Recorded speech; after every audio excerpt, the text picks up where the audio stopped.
Welcome to the Resilient Retail Game Plan, a podcast for anyone wanting to start, grow, or scale a profitable creative product business with me, Catherine Erdley.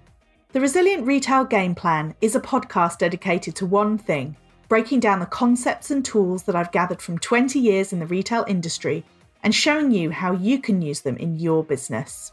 This is the real nuts and bolts of running a successful product business, broken down in an easy, accessible way. This is not a podcast about learning how to make your business look good. It's the tools and techniques that will make you and your business feel good. Confidently plan, launch, and manage your products, and feel in control of your sales numbers and cash flow to help you build a resilient retail business.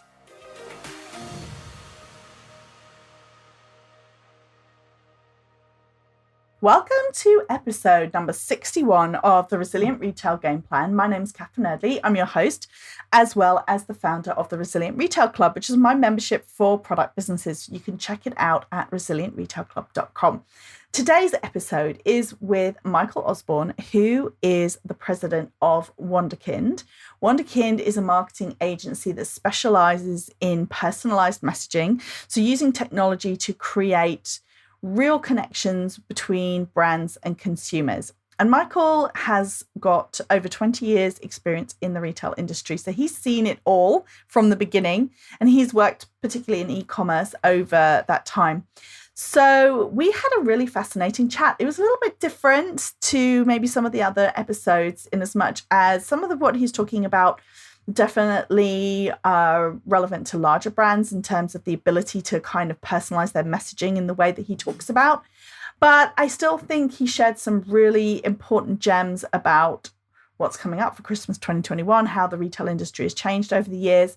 And I indulged myself a little bit in this conversation. I had a great time discussing how these things would shift, trends in the industry, and where we think it's going next. So I hope you enjoy the episode. Michael, thank you so much for joining me on the podcast. Do you want to start off by introducing yourself? Sure. Happy to, Catherine. So I'm Michael Osborne, president of Wunderkind. My background has essentially been in MarTech, in retail for 20 years or so. I worked for an analytics firm called Core Metrics, ran client services there, worked with retailers. Bizarre Voice was the next role for me. I ran sales for that company, and we did ratings and reviews online, mostly for retail again. And now I've been part of Smarter HQ prior to the acquisition by Wunderkind last year, focused on personalization again for retail. So that my background is steeped in working with retailers. You're retail through and through, just like me. I started 2000, so you must have been like somewhat around there. That time. It was 98. 98. Okay. So I don't even know if you can sum it up in a short sentence, but I mean, what a ride, huh?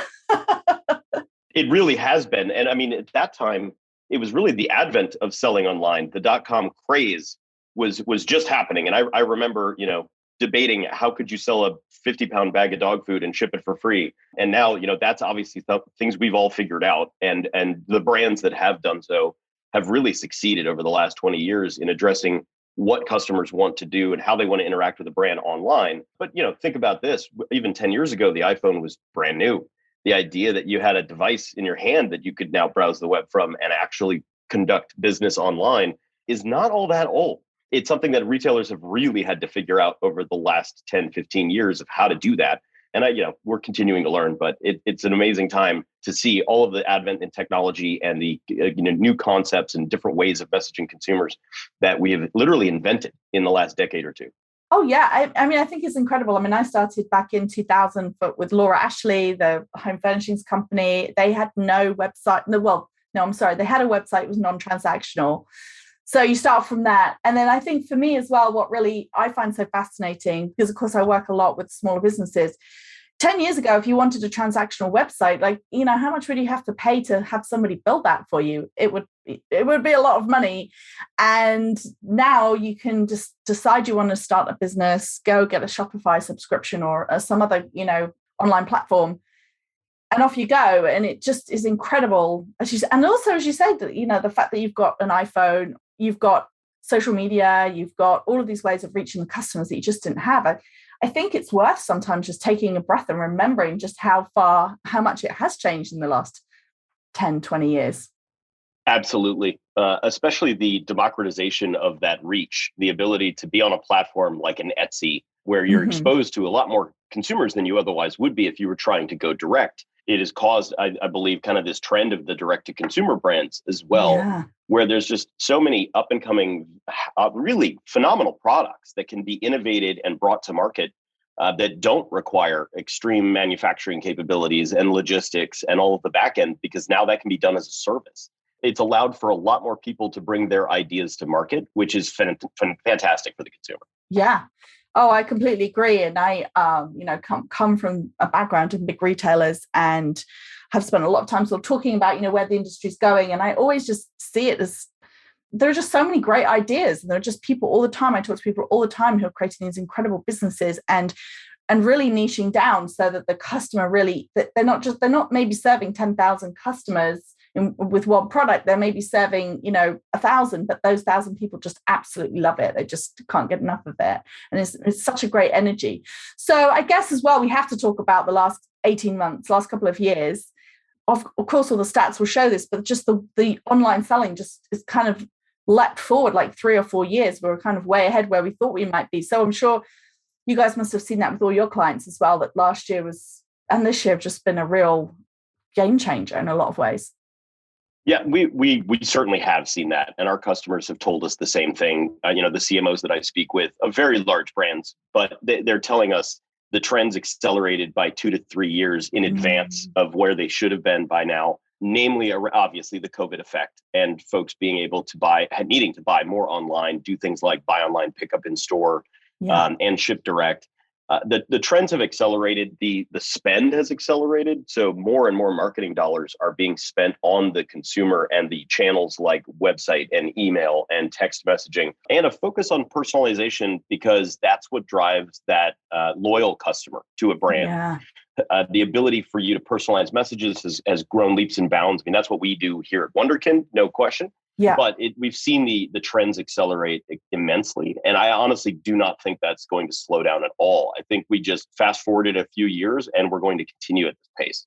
You bring up a really great point there about personalization. I'd love to dig into there a little bit more, because I think what I find so interesting is that all retailers are trying to be more personal. So small businesses they sometimes are being personal because they are talking to their customers, like literally, like somebody is on their Instagram DMs with their customers. So then that's the kind of personal touch. But do you want to talk me through a little bit more about how the technology is allowing people to have those personal conversations, but at a larger scale? Yeah, absolutely. Personalization at scale is exactly what we do here. So it's something that I've worked with now for years, as far as the concepts that we brought to market at Smarter HQ, but then once acquired by Wunderkind, what Wunderkind has delivered on. So, conceptually, the idea is tailoring the messaging and the content of that message, the timing of that message, the channel with which you message a consumer, tailoring it by any way you can, and as specifically to the behavior that consumer has exhibited on your site or with your,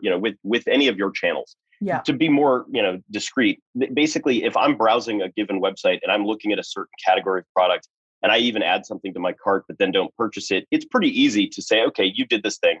I'll send you an email to remind you should go buy it. What's less easy is to come up with, okay, what about the new products in that category that are coming out in a month? And the fact that I'm a really good customer of yours, you should show me those as soon as you have that, so that I am aware of that category and new products coming in that category, because my behavior says I've expressed interest. Being able to personalize those messages at scale via email and via text is very hard. That is something that businesses don't generally do well. And the concept of the batch and blast email message, where you have an entire email list, you send to everyone the same thing, you'll get responses from that. You'll get productivity from it. But is it efficient? Is it good for the consumer? The difference is when you message in a personalized fashion, the right person getting the right message likes it. That's not spam. That's not an advertisement. That is an actual benefit to the consumer.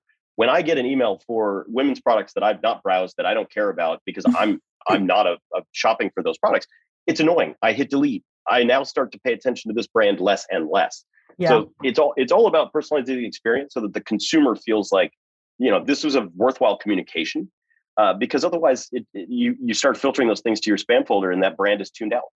I guess then the question is it then about almost like creating customer personas, or does it go even further than that? So it's almost like you're trying to say, right, I want to target my early adopter, really high repeat purchase customer versus I want to target my regular but infrequent customer. Like, I suppose that's the thing, because presumably you're using machine learning, artificial intelligence to do all of this. So does it go even beyond that? So it's not even about a persona, but it can be almost like you could have 1,000 different personas, because you could have the person who's an early adopter who, is interested in pet products versus, is it more a question of you can have almost like a completely unique profile for each customer?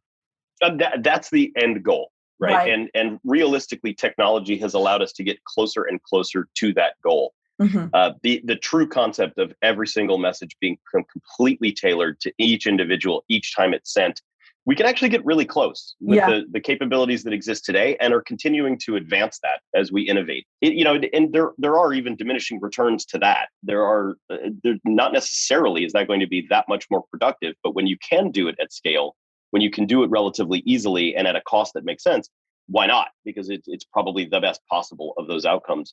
Yeah. I think, the persona concept is certainly one that has existed for decades. And you'll imagine rooms where there's, posters up on the wall of different personality types, and they're applying certain characteristics to each of those buyers. Fantastic exercise, particularly for merchants as they're coming up with product categories or marketing campaigns.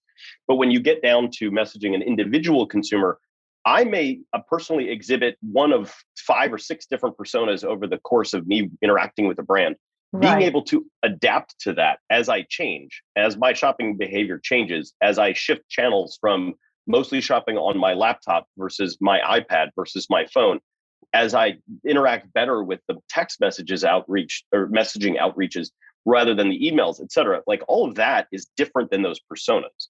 And the to your point, the machine learning and artificial intelligence that can be applied to this helps to adapt to that in real time.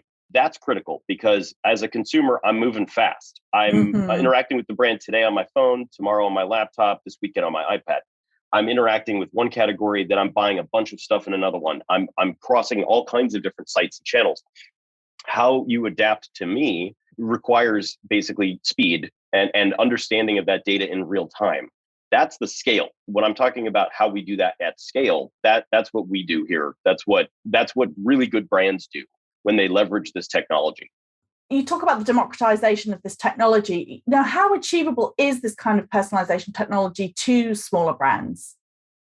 There certainly are scale points where more and more capability become unlocked as the size of a brand grows over time, namely because there's cost associated with it and scale is required for it to be useful. Yeah. If I'm, if I am a creator of a product and I'm selling maybe 1,000 units a year, that's not going to be big enough to even generate the data that would then go into and feed these algorithms and the machines to then provide that personalization scale. Plus, it wouldn't be necessary. I mean, it's relatively easy for me to personalize most of those messages with just brute force, with individuals that can do it. But when you get to 1,000 transactions a day, okay, now you're talking some scale. When you get to 1 million transactions, and you just imagine the scale of some of the brands that are out there that are doing billions of dollars online a year. There's no question they require multiple technologies in order to address the needs. And even at that, they struggle to tie them all together. They struggle to coordinate them. They struggle to have that execute their strategy. The brands that do it well are the ones that people on this or listening to this podcast would think, wow, I know exactly who, because they're doing it really well. I like the messages. It always seems like they know what I want. The ones that they'll know exactly who doesn't either, because they'll be like, I always kick those to spam. So it does depend on that scale, but there are still techniques that of any, a marketer, a merchant of any size can adapt to and use as part of their go-to-market to increase their ability to drive sales and loyal customers. And focusing on what the customer wants first and foremost. And I mean, there's almost like the entirety of retail can be summed up by that, right? Find out what your customer wants and show it to them. Right, exactly. And that's really what it is. And there's the innovators, the folks that are coming up with the new products that no one knew existed because they didn't exist before. And then there's others that are adapting to the specifics of those consumers for a product suite that might be, decades old. But you're right. The message to the consumer is the same each time. It's, if I'm showing you what you want, and I'm showing it in a way that you want it, you're more likely to buy it. You're more likely to continue to buy it from me. If I'm not doing those things, it's going to be harder and harder to acquire that customer and retain that customer. For sure. So let's switch gears just a little bit and talk about Christmas 2021. So as I mentioned, we've been talking a lot on the podcast about getting ready for Christmas. And one of the kind of big questions on everyone's minds, or certainly what I've been asked a lot, is what's going to happen? So, we've had all these accelerating trends. We've had the online shopping trend, which has been massively pushed forward by COVID. So the question that a lot of people are asking is, do we think the customer is going to be as focused on online for Christmas? Do we think we're going to go back to more like 2019 levels? Is it going to be somewhere between 2019, 2020? Sort of what's the kind of sense that you're getting from maybe some of your clients or from your sense on where we're going with this season?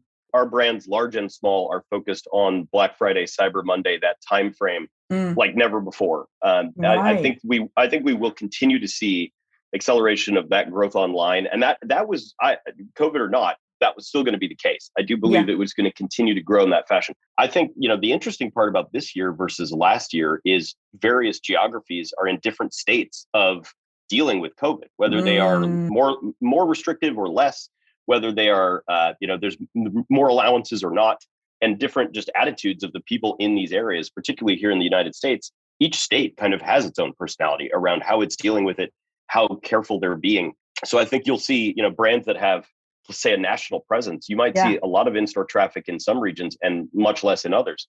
I do think also last year, and a trend that had been, it started before, but last year really accelerated, the idea of the Black Friday, Cyber Monday, those specific days have now been distributed over weeks. So there's no longer this like rabid pressure to have one day be everything you do and try and capitalize on that.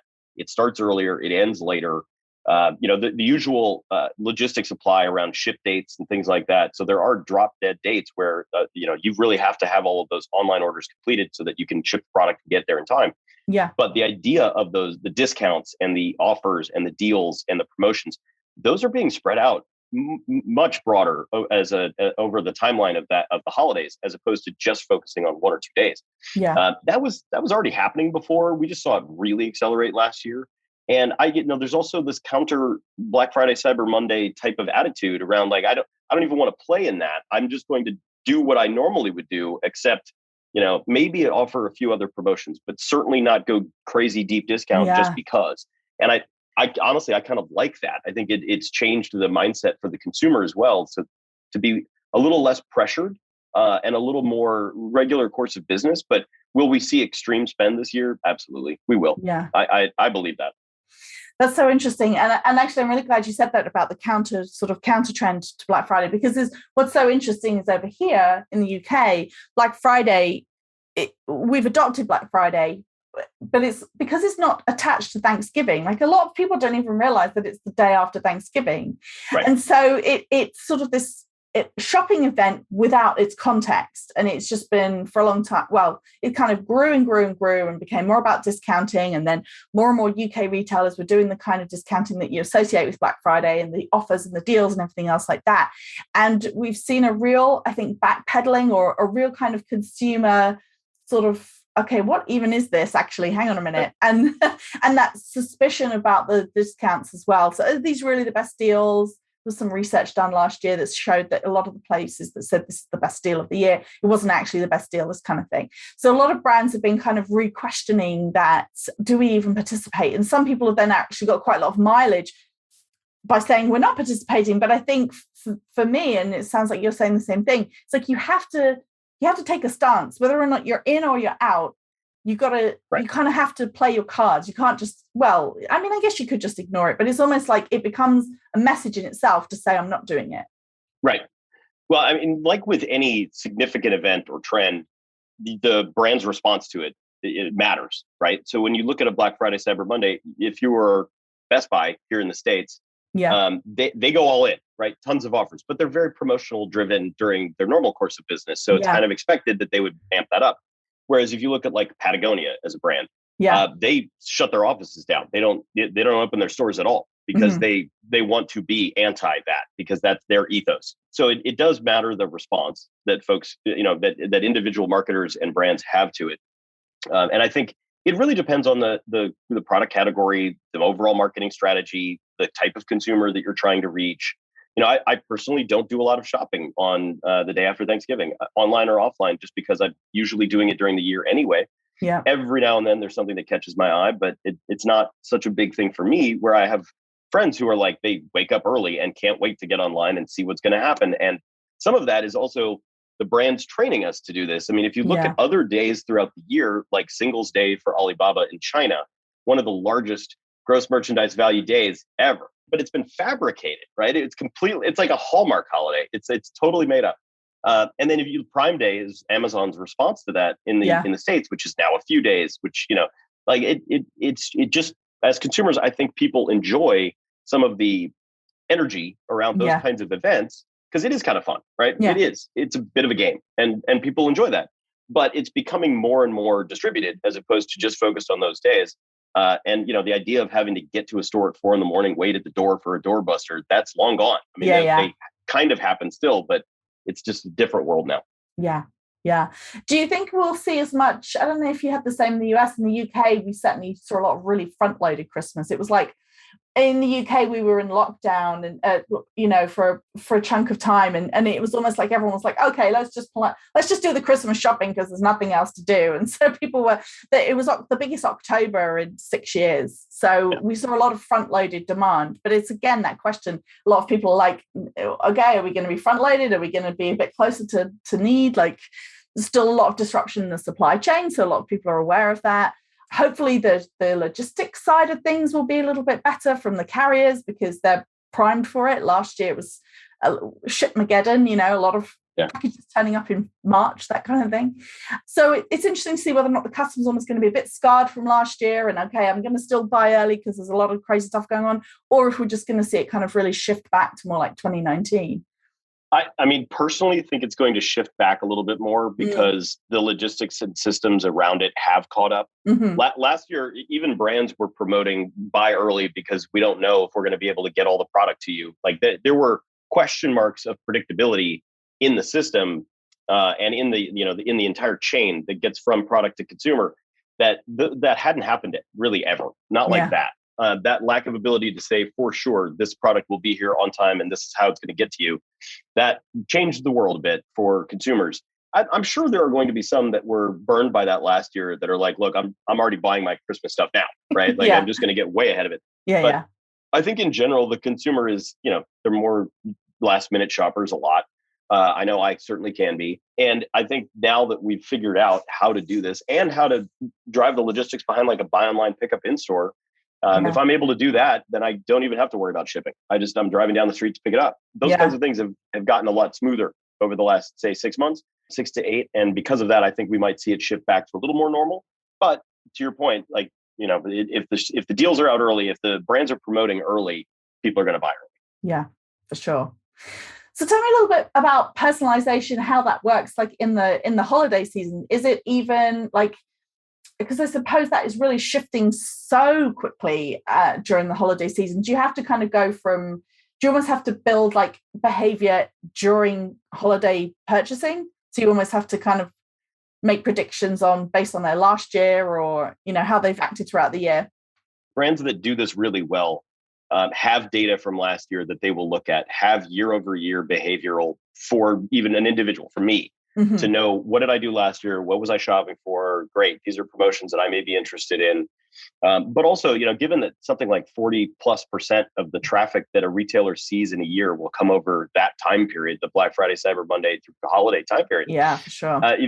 There's so much data to be gathered during that time and so many insights to be learned that if they're not already enabled with their technology stacks and if they're not already sitting waiting for that to happen and ready, it's too late, right? Like it gets to a point where you're gonna have to wait till next year.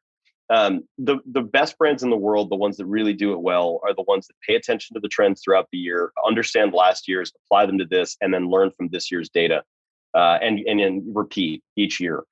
Those are the ones that we see drive significant improvements in results, efficiency, but also better experience for the customer. better experience for their end consumer to make sure that consumer wants to be a long-term and valuable customer for them over years and years. Like you say, it's like then taking the data from the previous year and then applying that to that long-term relationship. That's right. And you talked a little bit about the kind of switching messaging. So is it almost a question of then tracking them across? Okay, so they went to my website, they didn't open my email. Do I try them with another form of communication? So how important do you think the kind of different channels all pulling together is to this? Or do you think people shift to a certain type? Are they more email focused, for example, during holiday, because they almost like want those deals to come into them? It really does depend on the individual. You'll see a subgroup inside of the customer base that is really interactive with text.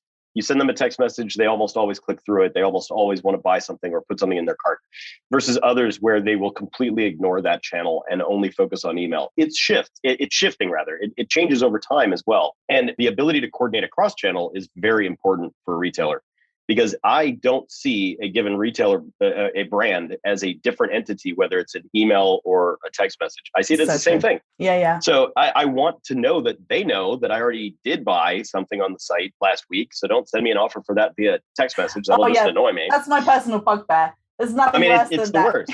Yeah. It's the worst. If I just bought it an hour ago, okay, fine. I personally understand how fast this data can move, and I still think you should be able to catch that, because we can.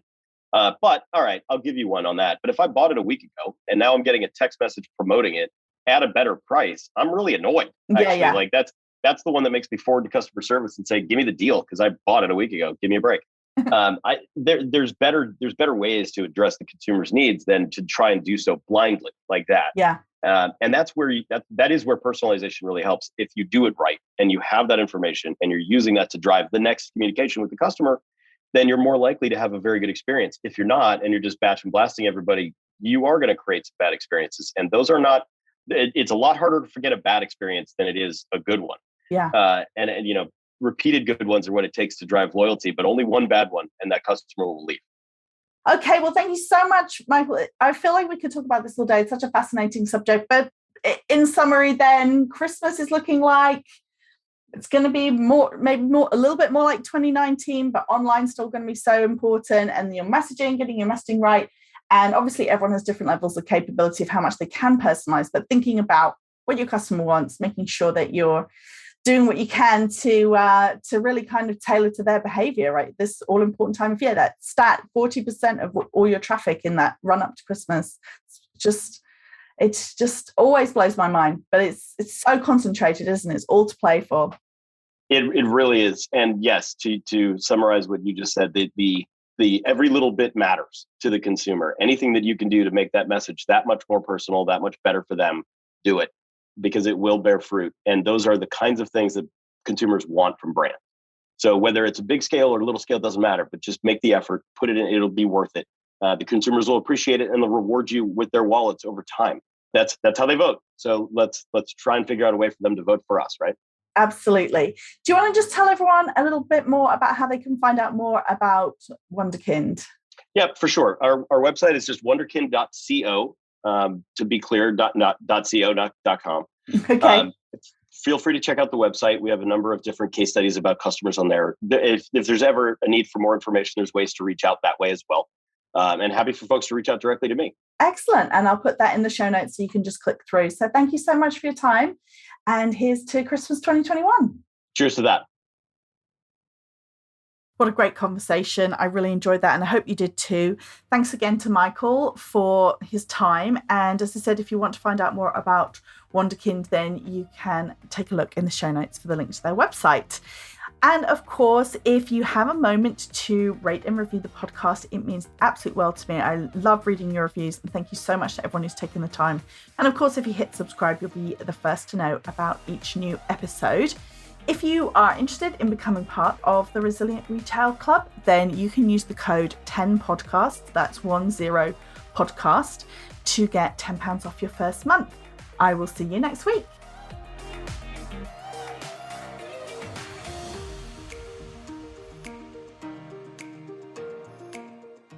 If you've enjoyed this week's episode, then I invite you to check out resilientretailclub.com. The Resilient Retail Club is the membership for anyone wanting to start, grow, or scale a profitable product business. No more trawling Google trying to find the answers to your questions or wading through general business advice that speaks mainly to service-based businesses.